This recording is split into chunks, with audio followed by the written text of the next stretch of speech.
anytime you see a protest today that's heavily pushed in the media, heavily politicized, it almost always comes out right afterwards how utterly provocateur it was. Are you getting paid right now? Yeah, we all getting paid for this. Yeah. How much are you guys getting paid? It's like $60 per head. I mean, basically, we are all the people who are like out of work right now, who on the bench, who haven't been out of work for about a year too, something like that. So yeah. They just found you guys? Nah, it's a list. It's a list. How it was paid for by billionaires like George Soros. A city council meeting, candidates' town hall, protests. These political events rely on public input, but what if those concerned citizens were not for the cause, but were there for cash? I'm just a concerned citizen coming up here and speaking to you. But he's not. He's a self-described struggling actor from Beverly Hills who goes by the name of Prince Jordan Tyson. And he now believes he was involved in a secretive new industry where actors are hired to try and sway public officials. You give the grant, guess who's responsible? Some of those lines, he says, were scripted by this guy. Recent UCLA graduate Adam Swart and his business Crowds on Demand, which will stage rallies and demonstrations for almost any candidate or cause. And it just happens again and again and again. And right now we're coming up on the 50-year anniversary of the Detroit riots, which are considered some of the worst riots that has happened in modern American history. And while the media is busy telling everyone that race relations are just as horrible today as they were back then, they're going to leave out a huge part of the story. If you look back at what was actually going on during these horrible riots, it turns out they look just as provocateur and agitated as the ones we're seeing today. So this is back in '66, which is the summer before the Detroit riots, because they had riots during the summers. National Guard was getting called out in '66. This is July '66, and they were given shoot-to-kill orders in some cities, like in Chicago. It was that bad. And there was a huge riot in Cleveland also, where they had to call out the Guard. And towards the end of that month, after all these riots happened, you had a Democratic senator come out from Ohio and say, all of these riots are actually part of a national conspiracy that's being executed by experts. He didn't mince words on that. He straight up called it a conspiracy. It was only a couple days later that one of the riots was charged to white supremacists. Keep in mind, this is before COINTELPRO supposedly officially started, which would have been in August of '67. But it looks really familiar, doesn't it? 3 days after the senator came out and charged a methodical national conspiracy to start these riots, the Attorney General went on television, which was a really big deal back then because there were only 3 channels, and anyone who goes on television, that's like a word on high to the American people, right? He went on television and he said, there's no organized single conspiracy, there's no masterminding plot, there's no evidence of any of that, there's nothing to see here, everyone go back to sleep. But a lot of people didn't believe him, and a week later the House added a special clause into the Civil Rights Bill that would make it a federal crime to cross state lines and take part in or start a riot. Because that's what was happening. People, the same kind of thing you see today was happening back then. Not even a week after that, a grand jury came out and said the Cleveland riots were actually a conspiracy involving communists and professional agitators. At the same time that that was going on, the representative from Ohio's 20th District came out and called for a congressional investigation into the riots because they believed they were professionally agitated.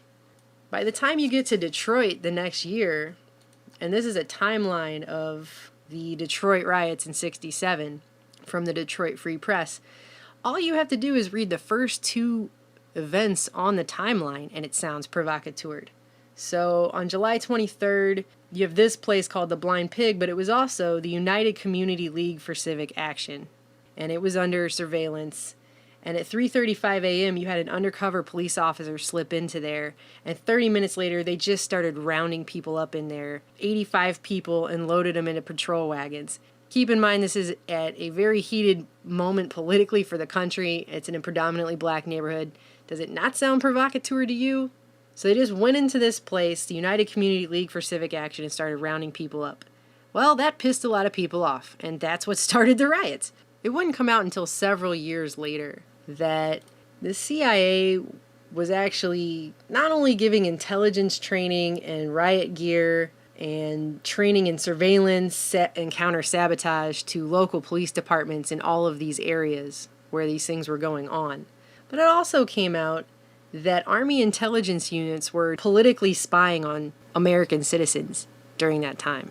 This article right here is from 1970, and it says, a mounting controversy has been touched off by the charges that Army intelligence units undertook political surveillance of several hundred Illinois residents, including political leaders as Senator Stevenson and ex-Governor Kerner. And that's just in Illinois, and that's just what came out. Who knows what all was actually going on, but Army intelligence units were spying on American citizens. And then by the mid-70s, when all the church committee stuff was coming out, then it started to roll out, oh, by the way, the FBI had infiltrated all of these protest groups. The CIA admitted they infiltrated all the anti-war groups, all the civil rights groups. I mean, all the way up to the feminists and even church groups. Knowing that, when you then go back and look at things like, oh, I don't know, the fact that President Johnson put together a riot commission because of the charges of a national conspiracy. In 1967, he formed a riot commission, and he put an ex-CIA agent. It's a total joke. Obviously, it's Johnson, so it's a total joke anyway, but that's not the point. Also, I found it kind of interesting that when I was looking at these documents, I found this sanitized copy, declassified in part, of this news article in the CIA's files. There's something whited out up here, and there may have been other pages, but they didn't include them. But it specifically has to do with the Cleveland riot, and it talks about how there were undercover policemen as members of the Communist Party and other affiliated organizations in Cleveland, and they claimed they didn't know anything about any riots or anything like that, but they were definitely there. And they said, we didn't know anything about anything, we have no comment, and all of our information's classified. The point is, why would the CIA have a sanitized copy of this particular article, not approved for release until 2013, having to do with undercover police infiltrating groups in Cleveland at the same time that a riot had just occurred that a grand jury found was provocateured by professional agitators, all the way back in '66. So that's been the protocol since the 1960s, and that's the same protocol you see today. Propaganda and infiltration and paid agitation, and it's all the same stuff. As long as we're not coming together, united, to stand against the corruption that has taken over this country, it doesn't matter what president they put in, it's the system itself. It's a well-oiled machine. What has really changed again? Are we still in the never-ending wars? Yes, of course we are.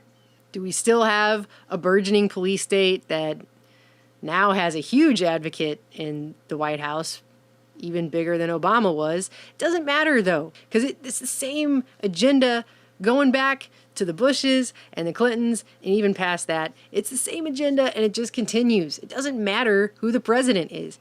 And I wish people would get that, at least get that much. They may have a few token things that you like, but ultimately the same agenda always continues.